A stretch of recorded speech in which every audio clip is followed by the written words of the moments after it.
This is the JBJ Management Podcast. I'm Willis Johnson, and you are? I'm Samantha Gordon. And I'm Cameron Powell. And we got some things to talk about. There's actually a lot went on this week. I got some things to talk about, but go ahead. Oh, Lord. No. See, y'all don't Let's start with Willis this time. Y'all don't like me. What's up with your attitude today? Oh. I got attitude every day, so I keep a cap on it. We'll start with what everyone's talking about. The Grammys. Grammys just happened. You a big award show guy? I never watch them, but I watched this one. I was excited. Why'd you watch this one? Because of Taylor Swift. Because of a lot of people. Miley Cyrus, too. Miley Cyrus, I wanted her to win her first Grammy, so I was pretty excited about that, too. I actually sent you, and I sent both of y'all an email about Taylor Swift. And, I could take the lead, Taylor Swift. Great. I mean, she's a performer. But this attitude that people are taking about Taylor Swift. You're so upset about her. She ain't do nothing. They're going crazy. Everyone is. I actually had this conversation. I was on the game with like all my friends because I moved away from my friends. So the only time we talk is when we're all in the game together. And we were having this conversation about Taylor Swift. So one of the guys was like, man, I hate Taylor Swift. The other dude's like, why are you mad? She did nothing to you. And it was I thought about the podcast because it was a whole debate for like 40 minutes. And it was actually hilarious. No, I think it's real. And it's amazing that this conservative group now gone to a whole nother conspiracies. Oh, she's a plant. She's trying to influence people, and they see someone that has this influence, this power, and they're just ready to knock it down. And I think that's what everyone's doing right now with it. Like if you watch any interviews with her, watch her, especially on the Grammys, everything. She's one of the most genuine people. Like what you see, I feel like is what you get. Now, have I met her? No, but I'm just saying she gives the same persona every single time. So I just think she's a really genuine person, and that's why her fans love her so much. And she's the first person to win album of the year 4 times. It's all that Lysol we sprayed in. I'm out. We're done. There's all this Lysol we sprayed in here and closed the door. This is a confined area where you're sneezing in here, man. This stuff is not good. This office is like a petri dish. Oh my goodness. I did watch the Grammys for a while. Okay. And I watched when Taylor Swift came in, which I thought was interesting. Who was the host? Trevor Noah. No idea. Trevor Noah is funny as hell. He is funny. He is super funny. The guy knocks it out of the park. He did great. All the time. Very tasteful. That's the best way to put it. Tasteful. Right. Unlike that last host, what was his name? Yeah. I liked him. I went to see him. In person. He didn't do well. Anyway, she comes in. Was she just late, or was that? I think they were just late because there was like rain. There was a lot of rain in LA then, and so So you don't think that was scripted? And they said there was a lot of backup. You like to script the Super Bowl, so. And they said there was just a lot of backup getting into the awards itself. Like Beyonce and Jay-Z were late. Meryl Streep was late. Streep was also late. Like when they were coming in, so they just said it was a lot of backup. I saw Meryl Streep come in. I thought it was all. Don't look at me. I didn't watch it. I don't know. I wondered that too. I wondered that with Meryl, and I was like, okay, that could have been. And then Meryl when Taylor did it, I was like, that could have been. She came in with these 2 bodyguards. So I don't know. She was marching. I just thought it was interesting to me. Yeah, I don't know. But I did see her come in off the red carpet, like coming in onto the red carpet, and it was like a whole thing. There was umbrellas. She had to have so many people carry the train because the train couldn't be on the ground. Like it was just a lot of work. So I was like, maybe it really was just backup on that end and not being able to get in time. But she won several. How many did she win? Well, she was the first person to win album of the year 4 times. Wow. So yeah. Wow. To kind of keep going with music on a less light note, Toby Keith passed away. That's so sad. I think stomach cancer. Was it cancer? Stomach cancer. He was diagnosed in 21 or 22 in the middle of COVID. That's such sad. a legend. That was really sad. He was a football player.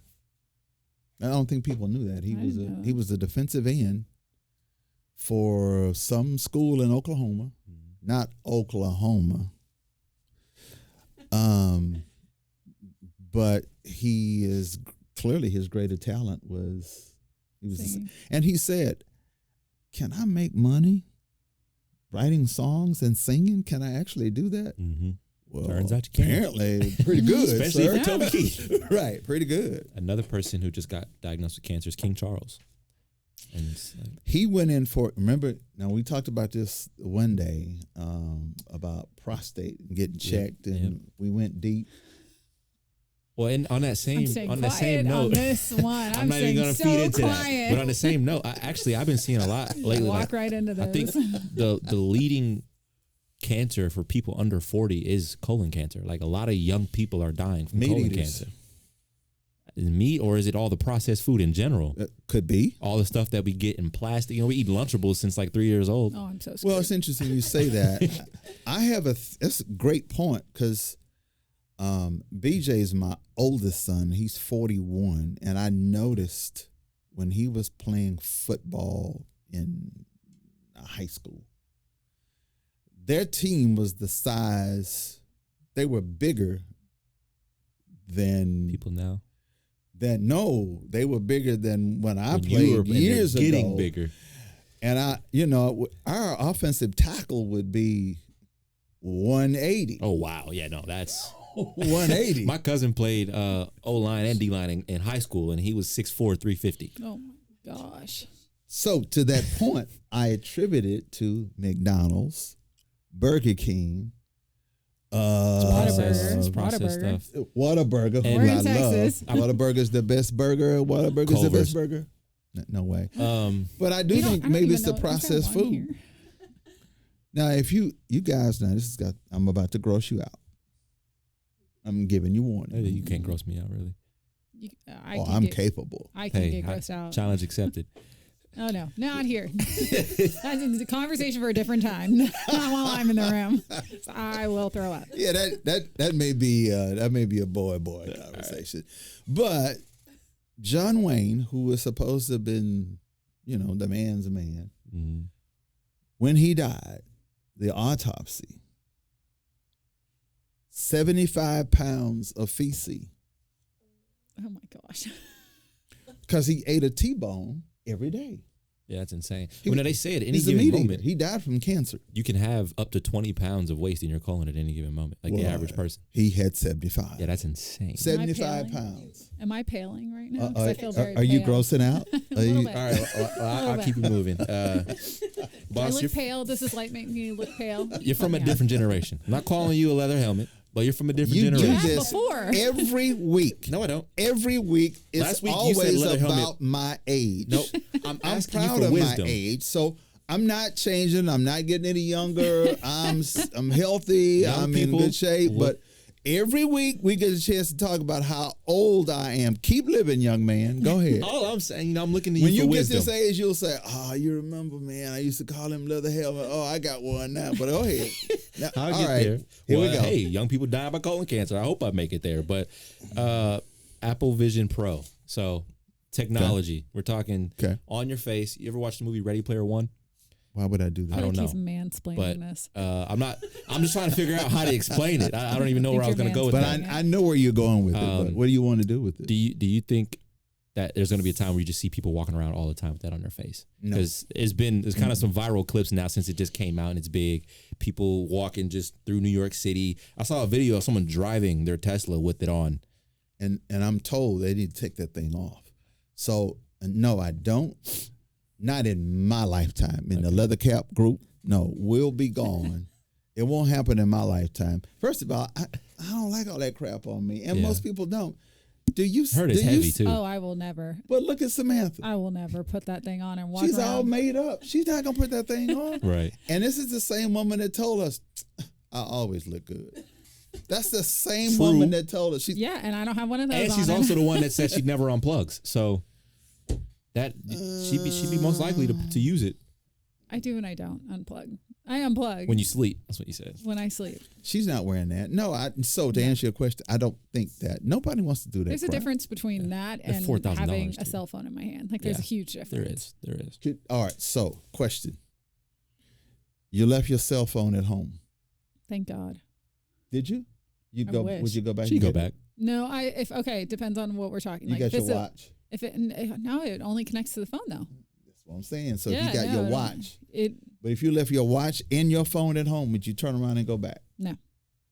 I'd kind of be okay with it. I think it depends on what I'm doing. Yeah, I think it definitely depends on what I'm doing.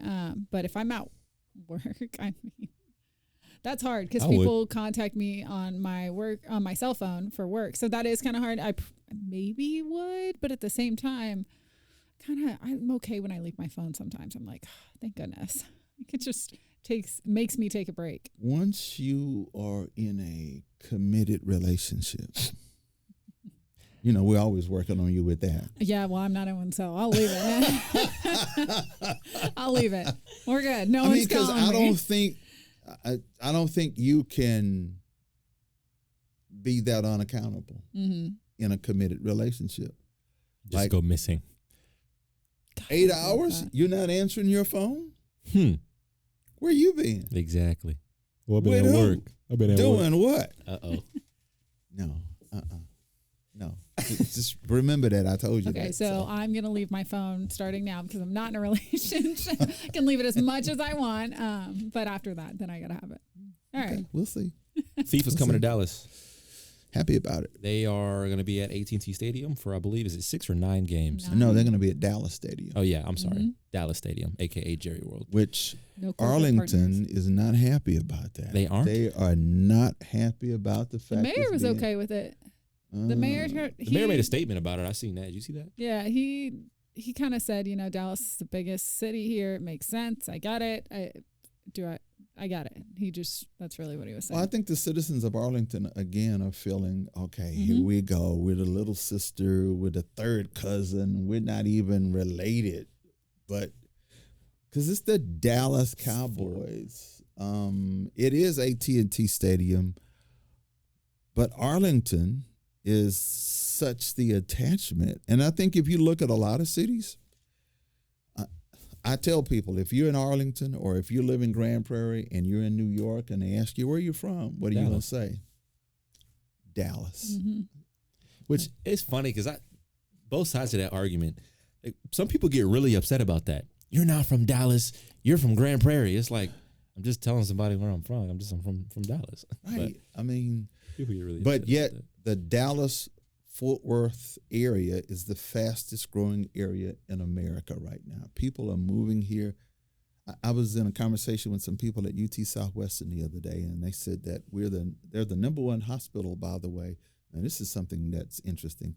They're the number one hospital for saving lives in America. More than a Mayo Clinic? You are least likely to die in UT Southwestern than any other hospital in America. Wow. And it's because, and I didn't know this, and so they were telling me the surgeon, it depends on sometimes which way the scalpel is used. If the hand goes in this way or that way, it matters. That's how delicate the body is. This stuff freaks me out. Oh, it freaks me out. But I also heard you're most likely to get sick by going to the hospital. I believe. That's where sick people are. Yeah. It makes me not want to go. How often do you get a checkup? Oh, I should ask you. Yeah, I'm the worst person to ask. Wrong person to ask. You every other day?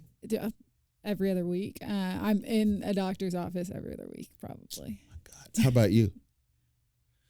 So, I have a friend of mine who told me he hadn't been to the doctor. He's about to turn 60. He hadn't been to the doctor in 10 years. Okay, no, I haven't. You gotta get a physical every year. At least get a physical. There's no excuse to this. But since I moved here, I haven't gotten a new doctor. I have gone to the doctor because I had been sick or this or that, or like for my aviation stuff, I needed my medical and everything. So I've gone, like, I'm fine, but I don't have like a primary care doctor here, and I've been here for 5 years. So that's I'm working on that right now, actually. Do you have insurance? Yes.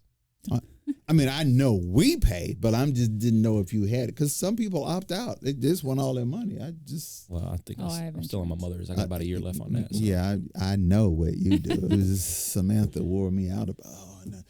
Insurance, all about insurance. You gotta have good insurance. Do you know that Dallas County has the most least insured? No, that's not the right. they have the highest number of uninsured drivers. Yes. And they also are the city where you're most likely to get in a car accident. And they're ranked the worst drivers in the country, which I wholeheartedly agree on. I don't know. Houston's pretty bad. And Houston's pretty bad. Yeah, I'm not a Houston fan at all. Houston, they're also Hey, Jay, Texas in we general. got an office in Houston, but I'm not a Houston fan. Texas in general have horrible bad drivers. No, Dallas, though? I agree. Oh my gosh. But boss, are you familiar with how you feel about digital footprint? You're hiring people. You scour. What are they doing on Instagram? What are they doing on Facebook? How do they represent the company? I know it's definitely a thought today's society. Yeah, it is. I think it's important. I remember, and we had him on our podcast a while back. Mac Brown said to a recruit, he said to his grandfather, tell him to take his Facebook page down. He has some inappropriate things on his Facebook page that's not going to look good as a recruit going to, and this is at the time, to the University of Texas. So fast forward, TikTok, Everything, all the stuff you got going on now. I think you have to be careful about what you do on social media because it comes back to haunt you. Yeah, well, they say the internet's forever, and I think on one hand, it's made a lot of younger people more intelligent about their brand because people from a young age understand marketing a whole different way because they know that their page, for example, is how they market themselves. But on the other hand, a lot of people don't realize the detriment that it can do. And I think social media and internet and just the digital world period has kept young people from communicating. Absolutely. It was because you have a whole texting language that does not translate. Translate is the best way to put it. You don't spell everything out. I can't think of it right now, but I have a 21-year-old grandson, and when he texts me, I'm like, what does this mean? Somebody translate this. Yeah, it's crazy though. And so I wonder about that group when you go into the real world. Right. Cameron, you've done it well. I think I met you when you were 21. 19. Was it 19? It was on my birthday, actually. Child. I turned, all right. Child. Sam acts like she's so much older than me. She's like 3 years older than me. I feel like I'm like 6, 7. No. Yeah. You're 27, right? 28. I'll be 24 this year.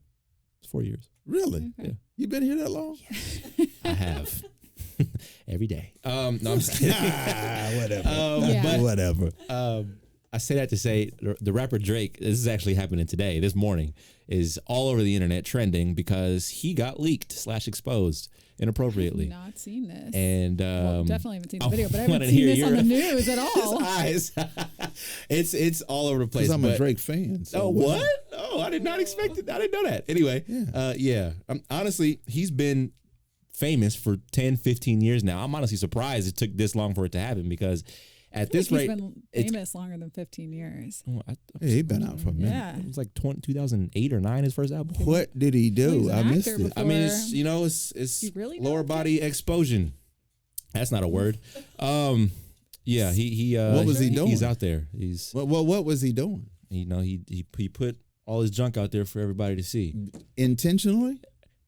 That's whether it was supposed to go to someone and they decided to leak it, or if he just accidentally posted it or posted it intentionally. I don't know, but it's out there. And some people are saying it's not actually him, whatever. But on that note of digital footprint, like those kind of things, they tend to happen in pop culture. Some people get leaked, exposed. There was a guy that was a news commentator for some, I don't know, CNN or NBC or somebody in the pandemic. And while they were doing virtual, he thought. Oh, no. His camera was off. Oh, no. Thought his camera was off. Good old Zoom. And he actually had some pornographic stuff up. And he was pleasing himself while he was on the Zoom call. He actually was an attorney in the O.J. Simpson trial years ago, but he's now a contributor to some. Of course, they had to take him off. Right. But he's on live. Yep. That's on the internet forever. Digital footprint, people. You can Google that. I really have no words. You Yeah, can no, Google it. we're good. What are your thoughts on this whole thing, Sam? I have no words. This is ridiculous. I mean, honestly, social media, you have to be so careful nowadays. You really do. And I've always thought that. I mean, I waited until the last possible second for me to like get an Instagram. In high school, I never wanted one. All my friends had one. And I was like, I just don't want this. Like, I don't want to have this. Responsibility is not the word, but it can feel like that sometimes. I just don't want to have to always be looking at it to make sure I'm posting the right thing, saying the right thing, because anything I say can come back and bite you later Years later, too. They pull up old tweets. I mean, even now it's just funny. Like people go back and they'll go through like a Facebook album from when you were little and like look at some, and you're just like, oh my gosh. Does anybody remember what was before Facebook? MySpace. Good job. Yeah, I'm surprised. Yeah, I was still, I was a kid, but no, I didn't think you would know that. Though. Well, I didn't have one. My cousins did. It doesn't exist anymore, does it? I don't really know. I think is the website still active? Like, is it still? Can you type it in? I don't think it but is. it was the biggest thing going on. MySpace since was then. huge. Man, you had your music when you go on the landing page. That's what I'm saying. Oh man, Change your friends, put your best friend on there. Are you surprised that Facebook is still around? No. When does it go away? No, because I think a different generation still uses Facebook. For only. sure. Well, they own Instagram now, so. Well, they do. That's true. Is that Zuckerberg? Yep. And he apologized, I saw, to kids for the negative impact. Because now they're trying to ban kids between 13 and 18 from being on the It messes with your head, especially in developmental years. I think that's how you start comparing. Killing themselves and listen, the 6th, 7th, and 8th grade, that's the toughest time of your life that you will ever experience. I absolutely believe it. 6th, 7th, and 8th grade. Unbelievable. Freshman and junior year weren't great either. I feel like, especially like when I went to school, that kind of stuff was like, I think our generation deals with that a lot, like suicide, higher suicide rates and things like that. And like, I think I lost someone every year in my high school career to just different stuff. One year, and I went to like a pretty affluent high school. Like, people were well off. They were okay financially. It just, the mental thing wasn't always there. There was a family, I think my freshman year, who the dad had some kind of break and he killed his whole family. Like, none of that stuff is new. It's just it's various reasons why it happens, though. Yeah. And I think people are not as tough mentally as they used to be. And somebody asked me on this show a while back, what was the thing you remember as a kid? And I said racism, because it wasn't just the 6th, 7th, and 8th grade that I had to deal with. I had to deal with being 12, 13, and 14, being a black male in the South in the 60s. That's a whole nother situation, which kind of leads us to, this is Black History Month, and most recently, locally, Pastor Frederick Haynes of the Friendship West Baptist Church is now the new big muckety muck at the Rainbow Coalition, replacing Dr. Jesse Jackson. And coming up next, you'll hear from Dr. Frederick D. Haynes III. All right, welcome to the JBJ Management Podcast. And I am Willis Johnson, and our guest today is the Reverend Dr. Frederick D. Haynes III. I can't tell you how many times I've said that, and it just flows right out. Just Dr. Frederick D. Haynes III. I mean, I've been saying that for, 30. Okay. Yeah. Dr. Right. Haynes, welcome. How are you? Man, I'm having flashbacks to KKDA and Bishop College, and wow, my God, I'm having flashbacks. Bishop 5 and Heroes Banquet. My God, this is awesome, man. So you've been a blessing a long time. Thank you. When you said that, now, see, that's what people we'd have to go really back for people to understand the Heroes Banquet. We had this African American Heroes Banquet. We wouldn't do it at a hotel. We could have. We chose not to do it at a hotel. We wanted to do it at a Black-owned facility with Black security, with Black caterers, and about Black people. Because that's who Fred Haynes was. And so we had our speaker every year, the blackest of the Black speakers that existed. And ain't much changed. So with that in mind, how has that worked out for you, Dr. Haynes? Really, I mean, because your culture and your conscious about our heritage and our history has always, that's just been who you are. How's that worked out? Right. Well, I think it's been both a blessing and a burden. The blessing is that, God will connect me with people like yourself who, not only have an appreciation for what I try to do, but I mean, you down for the cause yourself. Everything you did at KKDA gave a voice to a community that really didn't have no voice. As a matter of fact, once that ended, we really lost a significant part of who we were as a community, but that's what you were about. And so the beautiful thing is that God just has a way of connecting us with people who are of like minds, who appreciate what we're trying to do. And whenever that happens, that is a blessing. The burden of it is that on the one hand, you have Black people who don't like being Black. And so as a consequence, will attack you for trying to affirm them in their Blackness. Not to mention, you have those who are proponents of anti-Black racism, white supremacists in various forms. Again, some of them look like us, but the bottom line is that you're going to have both, and you're going to have those who get it, who are down with it. You're going to have those who can't stand it. As a matter of fact, they feel that to be pro-Black is to be anti-white or anti-someone else, when in reality, it's just affirming who you are and recognizing what Jesus said when he said, the greatest commandment is to love your God with all your heart, mind, soul, and strength, and your neighbor as yourself, meaning I can't even love anyone else appropriately if I have not applied love to myself. As a matter of fact, once I love myself right, I establish a standard for love, and that standard for love enables me to love others, but also to receive love in an appropriate fashion. So it's been a mixed bag. I kind of knew it was going to be like that. I've come to accept that, and at the same time, I always hope for a better day when love will be so predominant, where we love ourselves and other folk don't have any issues with us loving each other and loving ourselves, that it's all about the love. So yeah, man, it's been real good. But again, I can't. Okay, so for this week on Can You Relate, we're going to kind of maybe settle a little bit of an internal debate. Last week, we were talking to a couple of people in the office, Lauren and I were, and we were talking about the light bulb moment. The light bulb moment when you meet somebody and you're like, that's it. Like, you just kind of know with that person. Do you believe in it? Do you not? Like, do you think that can happen? Like, it maybe is more of, takes a little bit of time for you to meet someone and for it to click like that? Or do you just, have you ever had that light bulb moment? Have you just met someone and you just knew? Great question. Amazing question.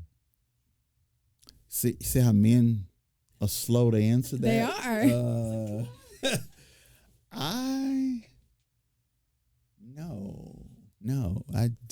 I haven't met that person. It was like a gradual, yeah, okay, now I get it.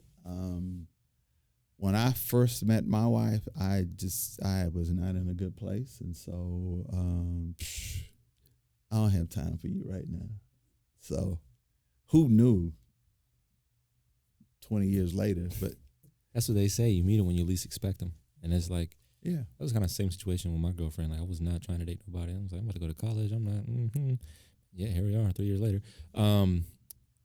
But Sam, you said something last week when I talked to you off camera about this kind of situation. Can you say it again? It was about I don't remember. Give me a second. Give me a second. It was about how women approach first introductions versus how men approach them. Oh, okay.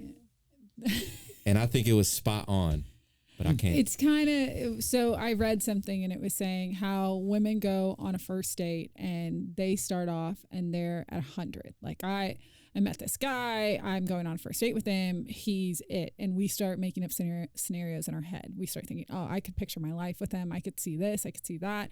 And so we start from the top. But men start from the bottom. They start differently. They're on a foundation at this point. And they're like, all right, I'm going out with a nice girl.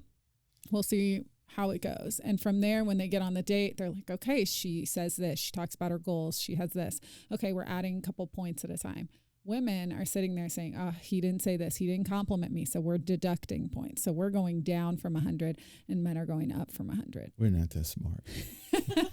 I think it's a good example. I thought it was really interesting. No, I do. It was an approach that I had never heard of before. And it made me think, and it made me want to pause, because I have done that before. You make up scenarios in your head all the time. You overanalyze, you overthink a lot. And women are known to do it. Men do it too. I'm not saying it's just women, but me personally, I do that a lot. So it's kind of made me take a step back, slow down a little bit, and try it from the other side. I just think men are prey.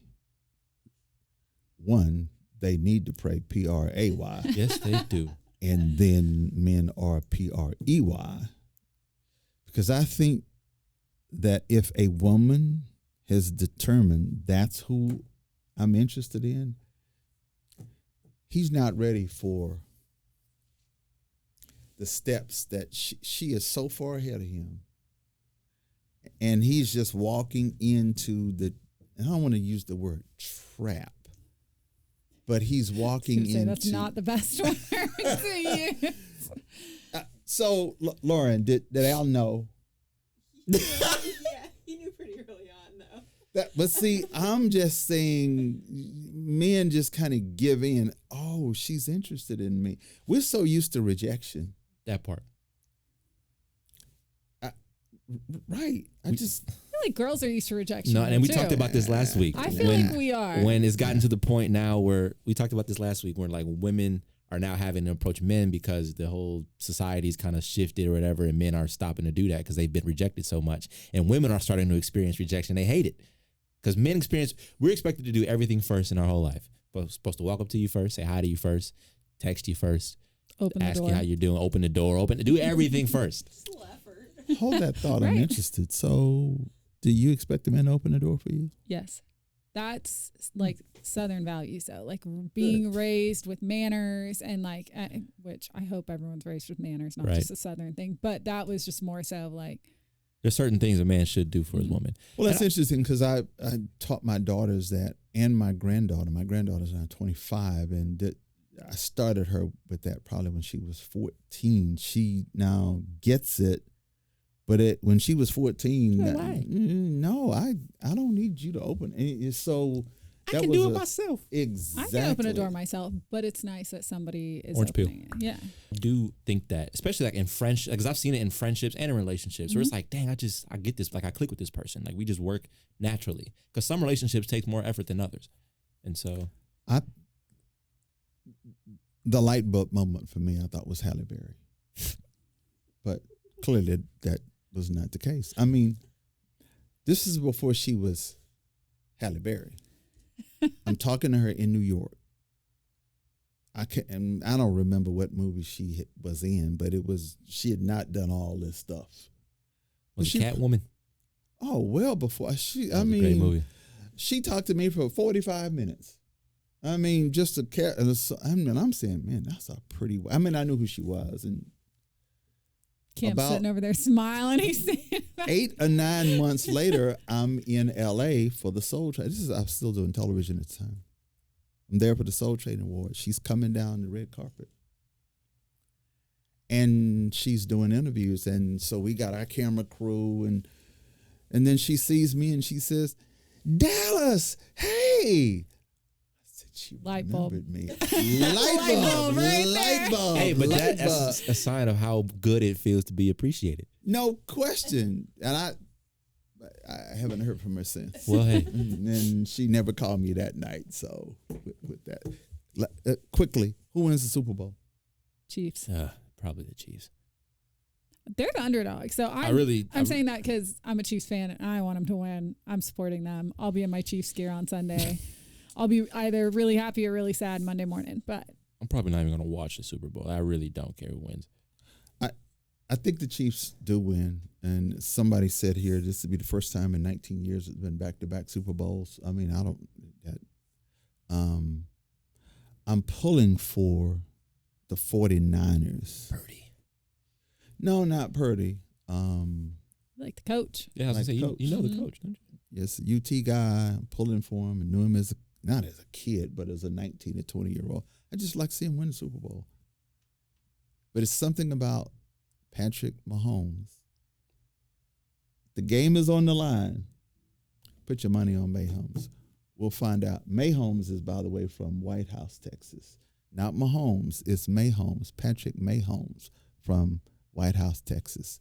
We'll find out next week.